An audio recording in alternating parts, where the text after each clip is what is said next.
Baik, saudara, kita mendapat perkembangan terbaru mengenai MH370 ya, Fahatul. Dan seperti biasa, saudara, kita berlintas langsung ke pusat media di Hotel Sama-Sama KLIA bagi mengikuti sidang media perkembangan misi pencarian pesawat MH370. Langsung ke lokasi bersama Atikah Muhammad Naim. Silakan Atikah.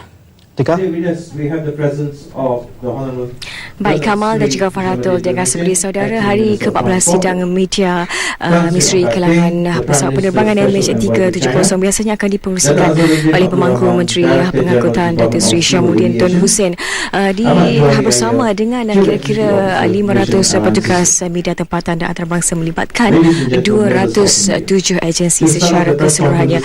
Baik, kita terus saja ke sidang media yang baru saja berlangsung ketika ini. Minister of Transport to deliver his statement. Honourable Minister, if you please give the honour, sir. Bismillahirrahmanirrahim.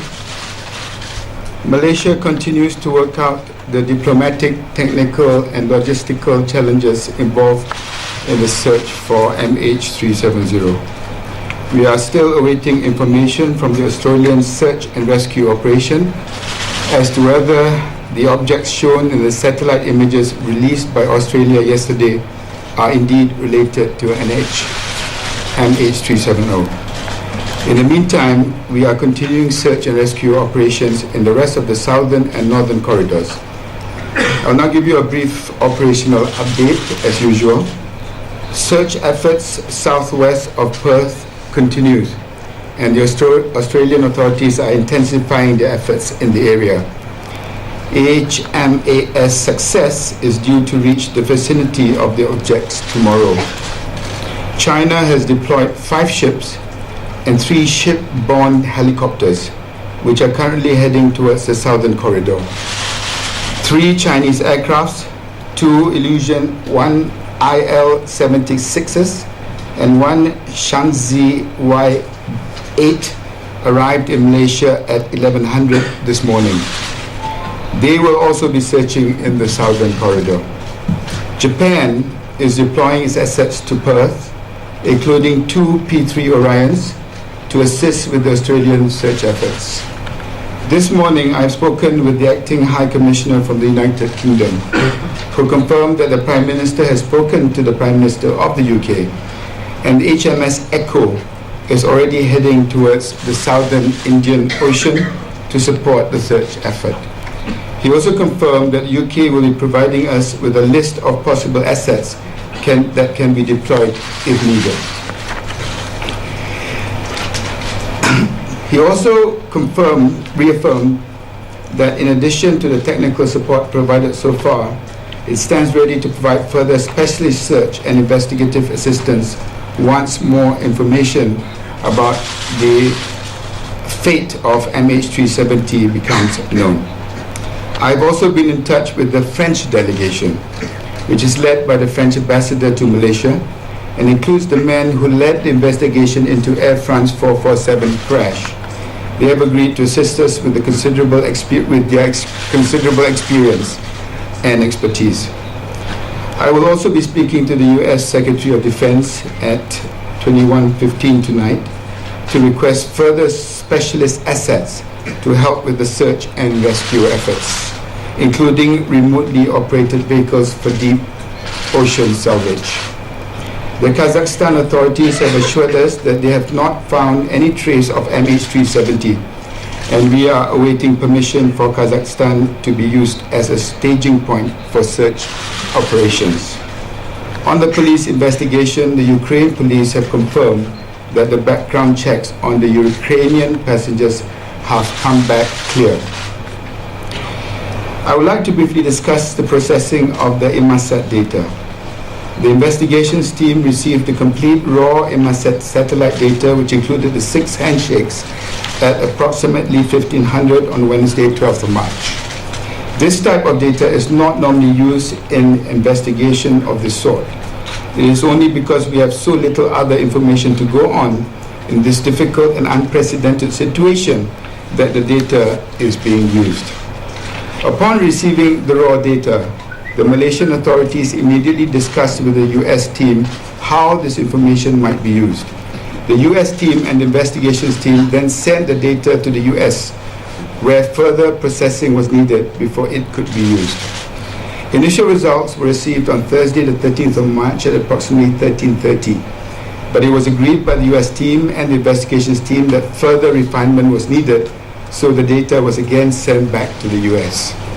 The results were received at approximately 2:30 on Friday, the 14th of March, and presented to the investigations team at a high-level meeting at 2100 on Friday.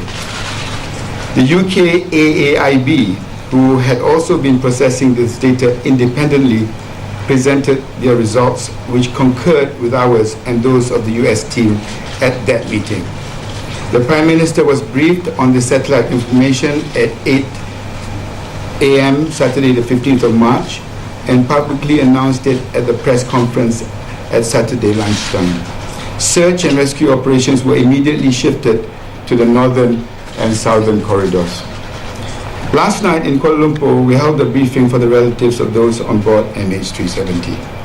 As I mentioned in yesterday's statement, the briefing was to update family members on the latest developments and to answer questions and clear up any confusion. The meeting was well attended by family members from different nations, including Malaysia, and by representatives from the Chinese Embassy in Kuala Lumpur. A high-level Malaysian delegation, including representatives from Malaysian Airlines, the Department of Civil Aviation, the Ministry of Transport, the Ministry of Defence, the Ministry of Foreign Affairs, and the National Security Council also attended the meeting. We had a very constructive and frank discussion.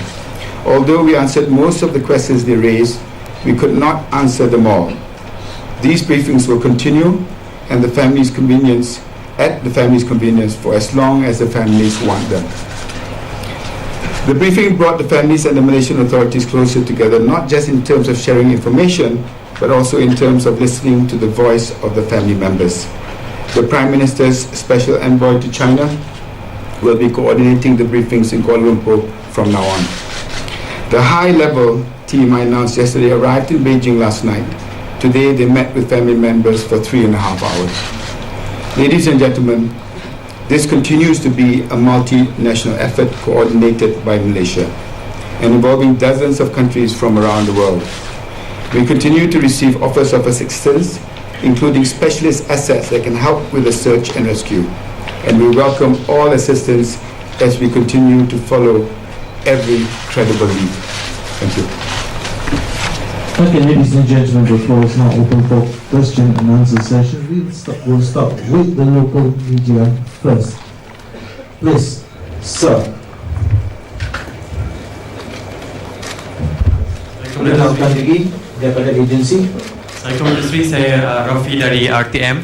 Sekiranya dua objek yang ditemui di Australia itu ada kaitan dengan MH370, apakah kerajaan mempunyai perancangan untuk menubuhkan sub-center SAR di koridor utara memandangkan ia antara petunjuk selepas ini, dan sekiranya ada, apakah kerajaan mempunyai pelan SAR untuk ke sana, dan bagaimana dengan penerimaan keluarga selepas mendengar taklimat semalam, kerana ada yang mendakwa keadaan agak tegang. Kita sedang buat persiapan untuk kedua-dua kemungkinan tadi, dan dari segi persiapan dan keluarga kita sedia maklum, dan kita dapat sekiranya maklumat yang kita terima daripada pihak-pihak yang berkenaan dapat disampaikan kepada mereka secepat mungkin dalam kedua-dua perkara ini. Tapi malangnya setakat hari ini, setakat pukul 5.40 tidak ada perkembangan yang positif yang untuk kita sampaikan kepada mereka. Yes, please. Selepas over to her. Saya Shima daripada TV Al Hijrah. Sri, laporan hari ini ada mengatakan ada 4 kapal Cina dilarang masuk untuk ke perairan India.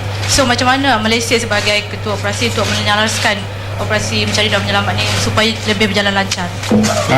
Laporan itu tidak benar. Seperti kenyataan saya tadi, dah beberapa kapal telah pun bertolak dan ke arah koridor selatan.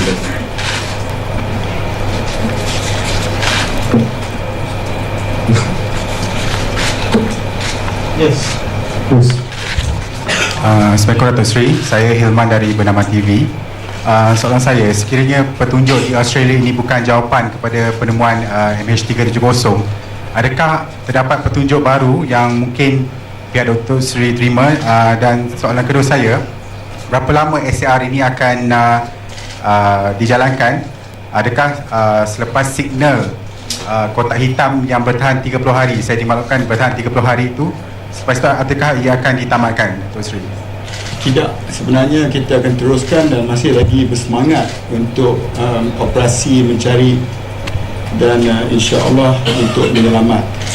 Dan apa maklumat yang saya terima daripada pasukan Perancis, di mana kapal terbang Perancis mengambil masa 2 tahun untuk kita cari dan dapat balik kotak hitam itu.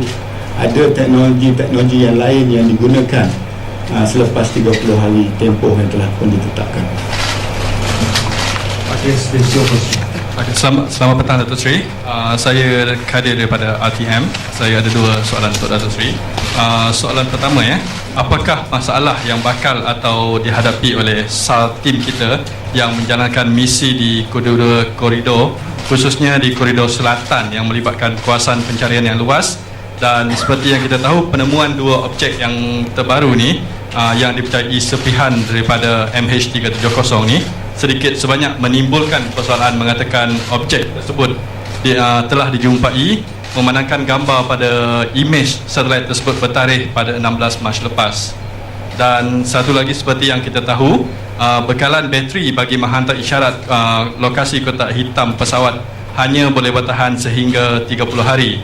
Dan bagaimana kita hendak mencari kotak hitam tersebut selepas tempoh tersebut, memandangkan setakat ini kita tidak mempunyai sebarang teknologi yang membolehkan kita berbuat demikian, dan justru apakah langkah-langkah seterusnya yang membolehkan kita untuk menemui kotak hitam tersebut? Soalan kedua saya dah jawab tadi, di mana kepakaran daripada pasukan Perancis, di mana kapal terbang yang terlibat dalam insiden terdahulu juga dijumpai selepas 30 hari, dan itu sedang kita bincangkan apa keperluan kita. Tetapi saya berdoa agar kita dapat mengenal pasti dan dapat mencari pesawat berkenaan sebelum tempoh berkenaan. Berkait dengan cabaran untuk kita mencari pesawat ini, memang saya dah nyatakan sebelum ini, cabaran di koridor selatan merupakan salah satu cabaran yang perlu kita memberikan fokus yang teramat sangat. Dan maklumat yang kita terima daripada pihak Australia yang mengetuai operasi mencari di kawasan itu merupakan satu perkara yang ada lead yang kredibel, saya sebut semalam. Itu mesti dijadikan tumpuan kita hari ini. Kalau itu dapat kita pastikan, maka kawasan yang begitu luas dapat kita perkecilkan dan kita lihat kepada usaha-usaha lain yang perlu diberi fokus. This is going to be a long haul. I think we have to trench down on this, but like I said, the focus has always been to find the airplane, and the focus is to reduce the area of search and possible rescue.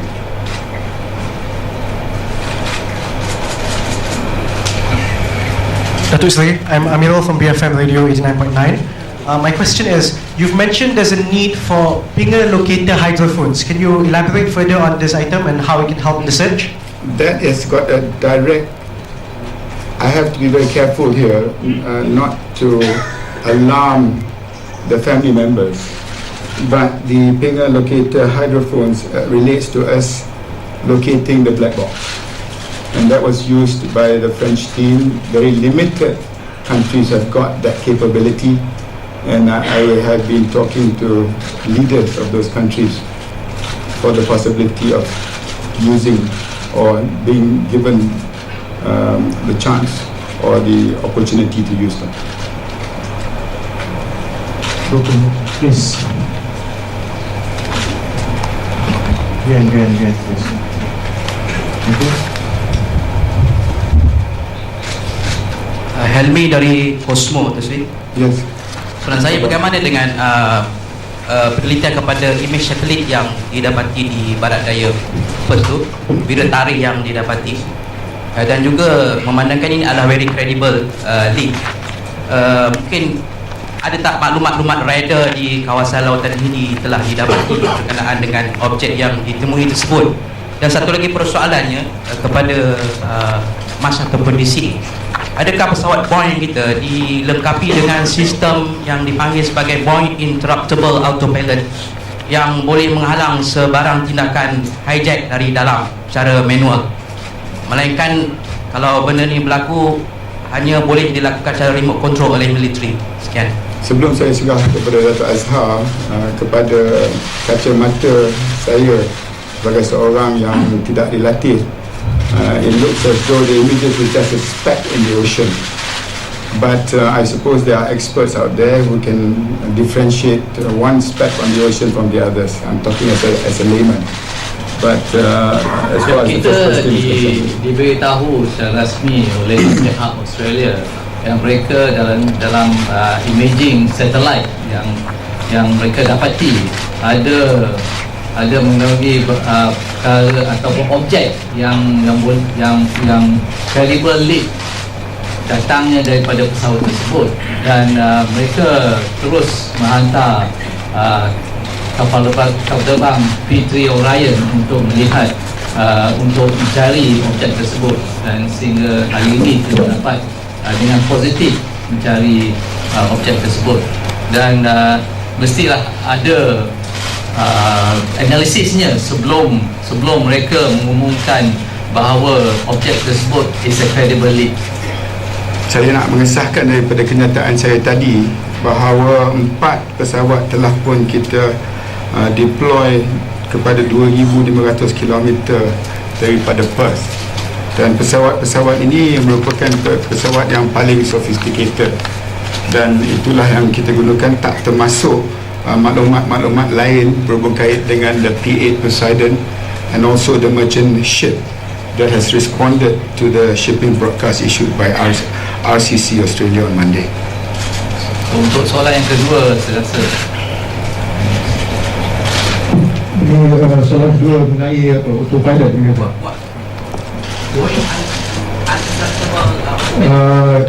The aircraft is equipped as standard. Okay, there's nothing additional that we have to aircraft. Yang belakang. Yes, yeah. Thank you. Assalamualaikum, Datuk Seri. Suhaila daripada Berita Harian. Datuk Seri, betul ke Malaysia ada buka pusat operasi mencari dan menyelamat di Kazakhstan? Tadi saya dah maklumkan berhubung kait dengan status di Kazakhstan, di mana Kazakhstan telah mengesahkan setakat ini mereka tidak mempunyai apa-apa maklumat bahawa pesawat berkenaan telah mendarat di sana. Tetapi kita masih menunggu maklumat sama ada kita Kazakhstan dibenarkan sebagai staging point ayat yang digunakan tadi. Thank you. Thank you. Datuk Seri, Elizabeth from the Malaysian Insider. Hi. Elizabeth. Okay, Datuk Seri, there's not much been said about the status of police investigations into the pilot and the co-pilot for the past few days since, so can you please? Yes, I can confirm that my discussions with some of the intelligence agencies, international intelligence agencies, have come back to me that they have not found anything unusual from the manifest. They have looked at the passenger manifest earlier, but we have requested that they relook at the list, and this is my own personal information that I've received from the intelligence agencies. As far as the simulator is concerned, we have forwarded the information in there to international parties to verify, and within, I believe, in a very short period of time, the IGP might be able to come to you to inform you of the latest development on that. Okay. Last question from local media. Your extreme left, to see. Zurin from the Star. A lady has claimed that she saw something like what could be a MH370 while flying back from Mecca. She lodged 2 police reports and apparently nothing was done about it. Is that so? I don't have information about that particular sighting. but we've always said that any lead, where possible, we will follow up. But at the moment, the most credible lead we have is from the satellite images. Obviously, all our efforts in the last 2 days have been to verify and corroborate that information. Okay, ladies and gentlemen, we go to the international circuit itself, and this column will start with our gentleman here. Sydney Morning Herald. Are there any strong leads at all? Anything at all? Anything significant? Or, is there any idea what happened? No. Please, behind the gentleman here. No, don't need. No, go on. Angus Whitley from Bloomberg News. Minister, what conclusions have you drawn from the Inmarsat data that you received?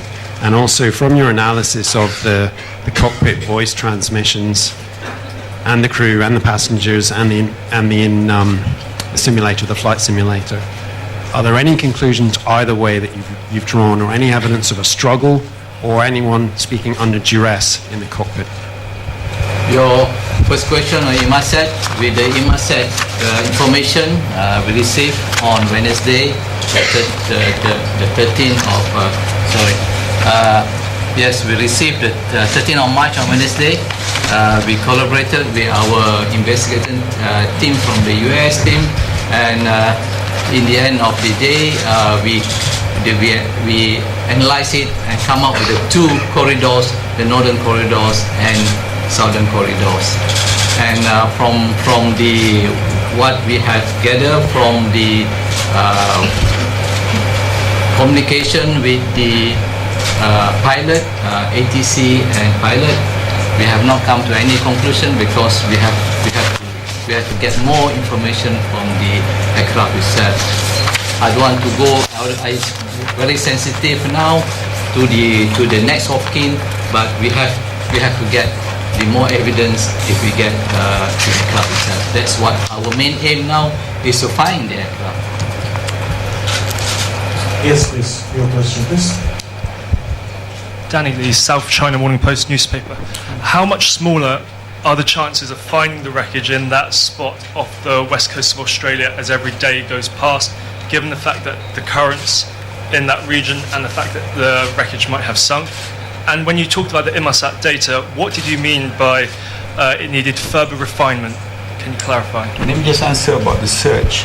The southern corridor has always been a challenge, and I have to thank the Australian authorities and also expertise from the US. And like I said, I will be seeking further assistance from the Secretary of Defense, US, tonight. In the event that we do not find the debris in the near future, I will reveal and inform the media what are our plans in the southern corridor.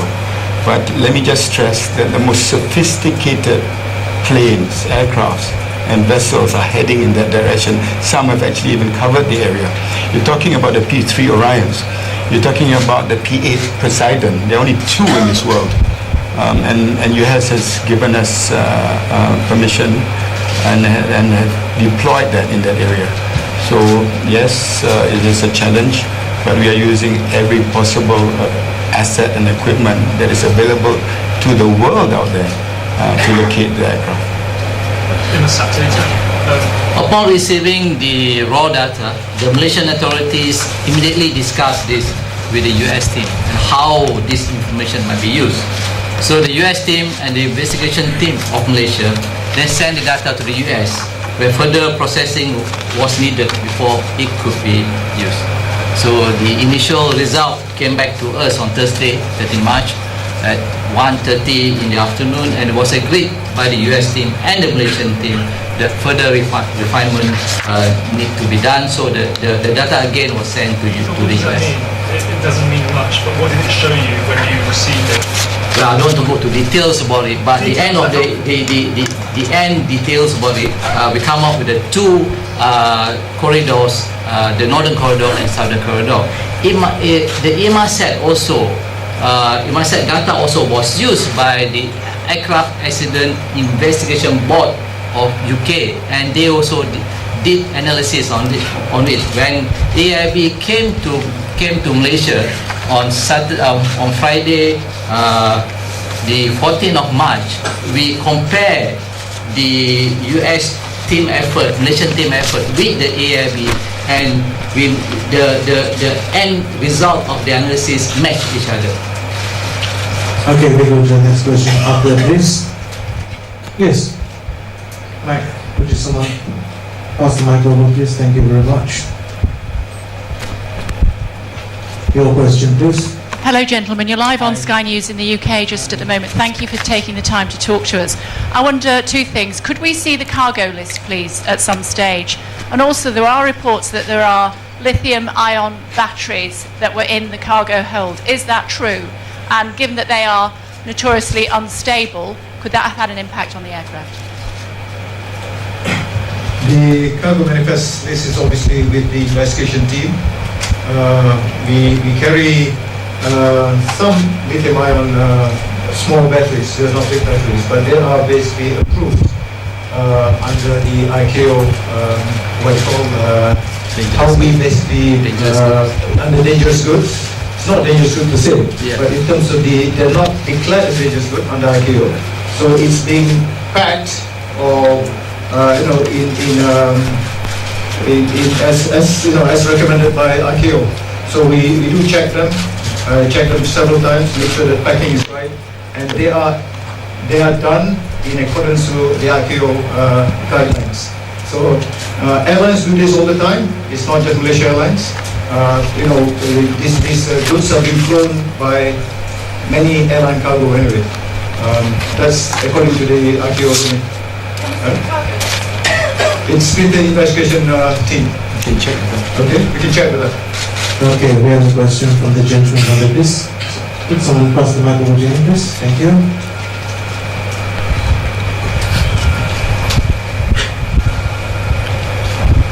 Yes, please, your question. Yes, Officer? yes, Steve Futterman from CBS Radio. So, hi. You talked about the long haul, which there's lots of things you can read into when you talk about the long haul. You also talked about having frank discussions with the family members. Okay, yeah, sorry about that.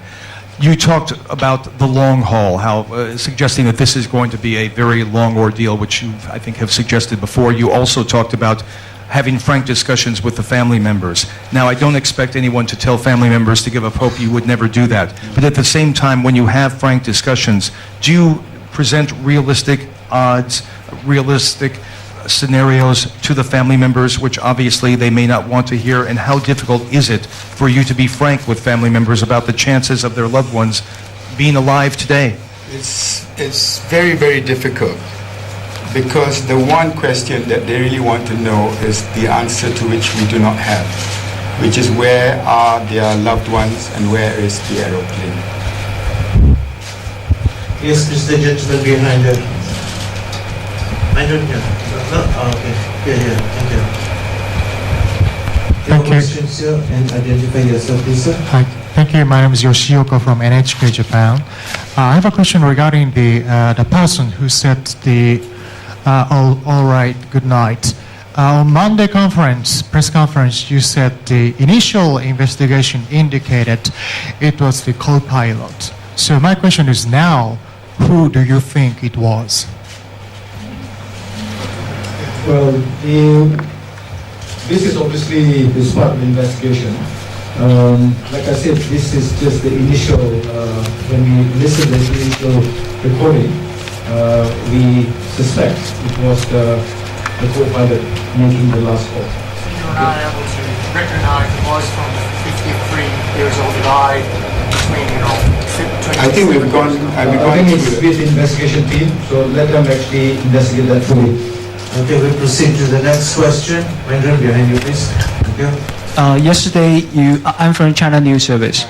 Yesterday, you mentioned Malaysia's lack of equipment or technology of deep water researching, and are you going to require more countries to use it, such as the China's Snow Dragon one? Yes, is that useful? Yes, China is fully aware of our requirements, both at the moment and the possibility of deep sea search and rescue. The idea of ping locator is one asset which is immediately required to identify where the black box is within the 30-day period. But to do that, we need to narrow the areas of search. So we are focusing on the credible information that was given to us by the Australians who are leading that quadrant. And if we can narrow that, then we'll be in a better and a stronger position to know what sort of equipment that we need. But I can assure you that the Chinese authorities are more than willing and have been very cooperative. So you are now doing this right now, right? No, I cannot. Okay. Your question, sir. Dimitri Sevastopoulos, Financial Times. One of the difficulties with the search is that the planes can only spend 2 hours. Sorry, back here. One of the difficulties with the search is that the planes can only spend 2 hours in the region when they get there. Why has the Pentagon not sent refueling tankers so that the planes can spend longer time in the area? And are you going to ask Defence Secretary Chuck Hagel to do that when you talk to him tonight? After your question, I probably will. But has that been discussed so far? Because it seems like a... I don't. The operational side of it, I do not discuss at the level of Secretary Chuck Hagel. But now that you've raised it, I'll probably raise it with him tonight. Okay, we go to the next question. The gentleman. Is that it? Yeah. Right, so. Hi, Jake from the Wall Street Journal. Can you give some more details about basing in Kazakhstan? Can you give us an idea of what will be based there, what capabilities they will have, and does that mean that you're shifting focus in some way to the Northern Corridor? Sorry, I couldn't find you. Yeah. Kazakhstan, did you say? Kazakhstan. What he's saying is, you talked about Kazakhstan in your statement. Does it mean that you're, in a sense, returning your focus and attention to the Northern Corridor? No, that just shows that we are concentrating on both corridors. And in relation to Kazakhstan, they have said that they have no news or confirmation that the airplane was in their airspace. And we are waiting a reply from them as to whether we can use Kazakhstan as a staging point. And until and unless they confirm that, I wouldn't be in a position to say more. So what about the assets? What assets? Can you just wait? Please, hold on. Okay, last question from the gentleman there, please. Minister Siva from Reuters. Siva, just hold for the mic, please, Siva. Minister Siva from Reuters.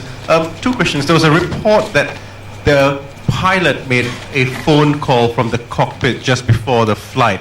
That report came out overnight. Could somebody comment on what that phone call was, if you have any evidence of that, and could you provide some details? The second thing is, you keep talking about wanting to narrow the search corridor, but you clearly have not been able to do that so far. So could you be a bit more specific about some of the challenges that you're facing in narrowing those search corridors? What more can Malaysia do? What more can your partners do to help narrow the search corridor? Well, Thank you. Obviously, the search now has taken a global perspective. I don't think there's any bigger search and rescue operation being done right now.